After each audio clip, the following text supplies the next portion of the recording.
হর হর মহাদেব। আমরা তো শিবরাত্রির দিন কি করেছিলাম সম্পূর্ণই আপনাদেরকে ভিডিওতে দেখিয়েছি, আর কিছু কিছু ডিটেলস বলেও দিচ্ছি এই ভিডিওতে। প্রথমে তো বাবাকে অভিষেক করিয়ে নেওয়ার পরে বাবাকে আমরা ভালো করে মুছিয়ে তারপরে বাবাকে পুজো করে নিচ্ছিলাম আমরা উপরে রেখে। একে একে সবাই মিলেই আমরা জল দিয়ে দিচ্ছিলাম বাবাকে। এবছর আমি মানিকচক যেতে পারিনি কিছু কারণের জন্য, তো আমি সারাটা রাত্রি জেগে বাবার পুজো করেছি এইভাবেই।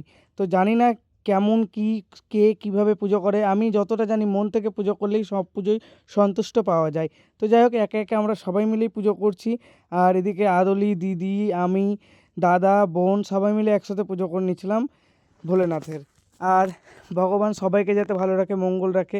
আর কিছু কিছু ক্লিপও নিয়ে নিচ্ছিলাম যখন দিদি ঢালছিল তখন জল। আর কারণ না হলে তো আমার ভিডিও করা হতো না। আর এভাবে সারাটা রাত যে জেগে যাব সেটা কোনোদিনও ভাবতে পারিনি।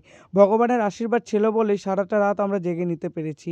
কিছু বুঝতেই পারিনি যে কালকে রাতটা কীভাবে কেটে গেল। আর এভাবেই যাতে বাবা সবসময় পাশে থেকো আমাদের, আর এভাবেই যাতে সবসময় আপনার সেবা করতে পারি বাবা আমরা। আর কি বলবো, এত সুন্দর লাগছিল কালকে বাবাকে দেখতে, ধারণার বাইরে। আর কে কে কোথায় গেছিলে জল ঢালতে অবশ্যই তোমরা কমেন্ট করে জানাও। আমরা এখানে থার্ড প্রহরে দিয়ে দিলাম।